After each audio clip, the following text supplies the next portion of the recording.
नमस्कार दोस्तों। मध्य प्रदेश में एक बार फिर राज्य पात्रता परीक्षा यानी एमपी सेट के लिए नोटिफिकेशन जारी हो चुका है कुछ दिनों पहले। इसकी खबर आपने सुन ली होगी। अगर आप भी इसका फॉर्म भरना चाहते हैं तो इसका पोर्टल ओपन हो चुका है। 21 मार्च से ही इसके लिए फॉर्म डाले जा रहे हैं। आप भी इसका फॉर्म डाल सकते हैं। इसकी फॉर्म के लिए क्या क्या योग्यता होनी जरूरी है, इसकी जानकारी आपको इस वीडियो में मिलेगी। कृपया लास्ट तक हमारे साथ बने रहिए।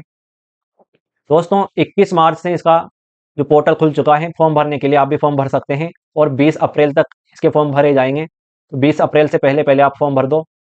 इसके बाद अगर हम बात करें परीक्षा शुल्क की, तो एसटी, एससी और ओबीसी और साथ में ईडब्ल्यूएस के लिए भी 250 रुपये शुल्क और 40 रुपये पोर्टल की फीस आपको इसमें फॉर्म भरने के लिए देनी पड़ेगी। उसके अलावा जनरल वालों की बात करें या फिर अदर स्टेट वालों की बात करें तो उनको 500 रुपये साथ में 40 रुपये पोर्टल फीस इस फॉर्म को भरने के लिए देनी पड़ेगी। आगे बात करते हैं।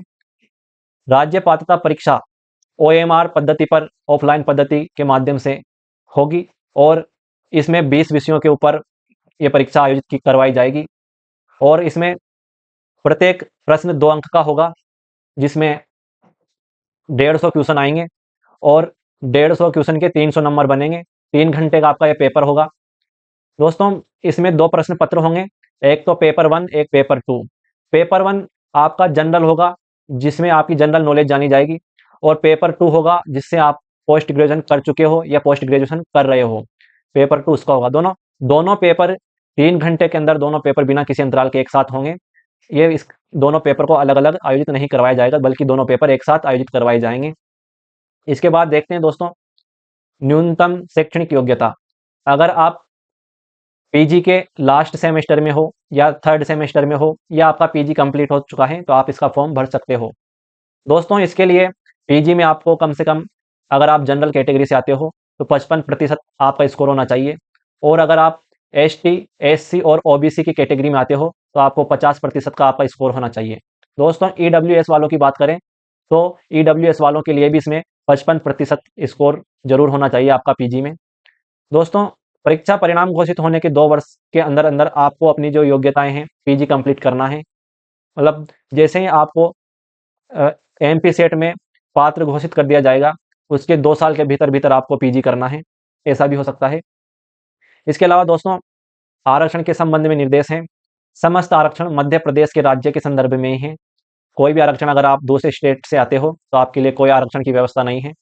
इसके बाद दोस्तों देखें, प्रथम चरण में सर्वप्रथम परीक्षा में सम्मिलित हुए अभ्यर्थियों की संख्या के 6% को ही एमपी सेट के पेपर में पास किया जाएगा। यानी जितने भी परीक्षार्थी पेपर देने बैठेंगे उसका 6% बच्चे इसका इसकी पात्रता प्राप्त कर पाएंगे। इसके बाद में देखें दोस्तों, मिनिमम जो कम से कम इसकी ये अर्हता का न्यूनतम प्रतिशत है, ये कितना रखा गया है? 40% अनारक्षित श्रेणी के लिए। और जो एसटी, एससी, ओबीसी में इनमें आता है उनको 35% कम से कम अंक प्राप्त करने हैं। ठीक, इसका मतलब ये है दोस्तों, अगर जितने भी बच्चों ने पेपर दिया उनके नंबर 40% से कम हैं तो किसी को भी पास नहीं किया जाएगा। यानी कट ऑफ तभी बनेगी जब उनके नंबर 40% से ऊपर जाएंगे, वरना सबको फेल कर दिया जाएगा। इसके बाद देखते हैं दोस्तों, जो लोग इस पेपर में पास होंगे उनको इलेक्ट्रॉनिक प्रमाण पत्र दिया जाएगा। इसके बाद देखते हैं,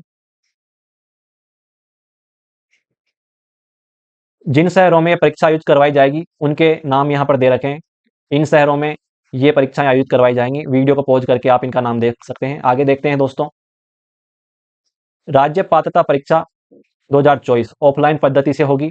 इस परीक्षा में 2 प्रश्न पत्र होंगे, जिसकी बात हम पहले कर चुके हैं। दोनों ही प्रश्न पत्र पाठ्यक्रमानुसार पूर्णतया वस्तुनिष्ठ ऑब्जेक्टिव टाइप के होंगे। यानी मल्टीपल चॉइस क्वेश्चन आएंगे, मैचिंग टाइप आएंगी, ट्रू फॉल्स आएगा, अजर्सन और रीजनिंग, इस प्रकार के क्वेश्चन आपके यहाँ बनेंगे। दोस्तों, पेपर 1 में आपके 50 क्वेश्चन होंगे और पेपर 2 में आपके 100 क्वेश्चन होंगे। दोनों को मिलाकर 150 क्वेश्चन आपको 3 घंटे में सोल्व करने हैं। 50 क्वेश्चन के 100 नंबर होंगे और 100 क्वेश्चन के 200 नंबर। टोटल मिलाकर 300 अंकों का यह पेपर होगा। इसके बाद देखते हैं दोस्तों, राज्य पात्रता परीक्षा 2024 कुल 20 विषयों में आयोजित की जाएगी। यानी पीजी के 20 विषयों में ये पेपर आपके लिए आयोजित करवाया जा रहा है। जिन अभ्यर्थियों ने नेट क्वालिफाई कर लिया है या पहले सेट क्वालिफाई कर लिया है और फिर भी वो इस बार पेपर देने के लिए आवेदन कर रहे हैं तो उनके खिलाफ कानूनी दंडात्मक कार्रवाई हो सकती है। इसलिए आप जिसने, अगर आप नेट या सेट पहले से क्वालिफाई हो तो आप इसका फॉर्म फिलअप ना करें।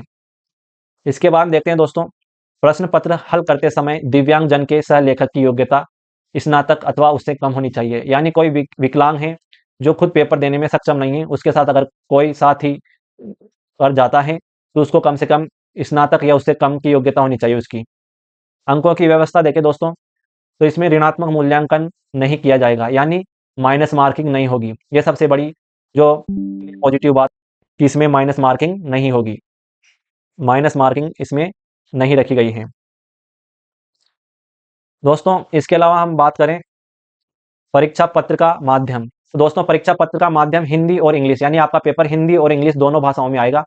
और अगर भाषा का ही पेपर है, जैसे हिंदी भाषा का, तो पेपर हिंदी में आएगा। अगर इंग्लिश भाषा का है तो इंग्लिश में ही आएगा।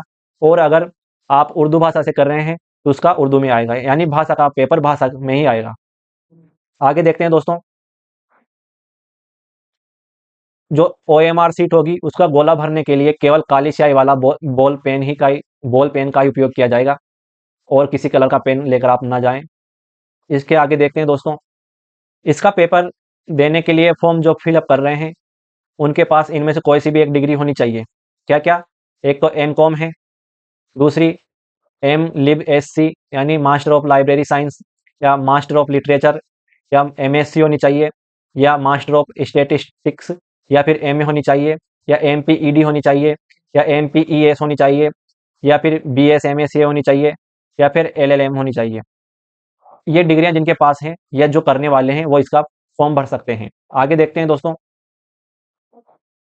परीक्षा के दिन उम्मीदवार को एडमिट कार्ड और इनमें से कोई एक पहचान पत्र साथ लाना है। दोस्तों देख लेना इस कौन कौन से पहचान पत्र इसमें दे रखे हैं। इसके बाद देखते हैं दोस्तों, कौन कौन से वो 20 विषय हैं जिसमें सेट का एग्जाम होगा। दोस्तों इसमें दे रखा है, एक तो सबसे पहले general paper on teaching and research aptitude, तो ये सबके लिए कॉमन रहेगा, सभी जितने भी 20 विषय वालों के लिए ये पेपर कॉमन रहेगा। उसके बाद पहला जो विषय है वो है केमिकल साइंस। केमिकल साइंस का एक विषय है, कॉमर्स वालों का भी होगा, इकोनॉमिक्स वालों का भी होगा, इंग्लिश वालों का भी होगा, जियोग्राफी वालों का भी होगा, हिंदी वालों का भी होगा, हिस्ट्री वालों का भी होगा, होम साइंस वालों का भी होगा, लॉ वालों का भी होगा, लाइब्रेरी एंड इंफॉर्मेशन साइंस वालों का भी होगा, लाइफ साइंस वालों का भी होगा, मैथमेटिकल साइंस वालों का भी होगा, फिलोसॉफी वालों का भी होगा, फिजिकल एजुकेशन है, फिजिकल साइंस है, पॉलिटिकल साइंस है, साइकोलॉजी है, संस्कृत है, और सोशोलॉजी है, योगा है। तो ये हैं 20 विषय। इनमें MP सेट का जो परीक्षा आयोजित की जाएगी इनके प्रश्न पत्र उसमें बनेंगे। दोस्तों ये थी आज की जानकारी जो आपको साझा कर रहा हूँ। अगर अच्छी लगे वीडियो तो वीडियो को लाइक करना और इस वीडियो को ज़्यादा से ज़्यादा शेयर करना। आज के लिए इतना ही। अगले लेक्चर में, अगले वीडियो में मैं आपको फॉर्म कैसे फिलअप करेंगे उसकी वीडियो बनाकर लाऊंगा। तो इस चैनल को सब्सक्राइब कर लें दोस्तों, ज़रूर से ज़रूर। मिलते हैं अगली वीडियो में।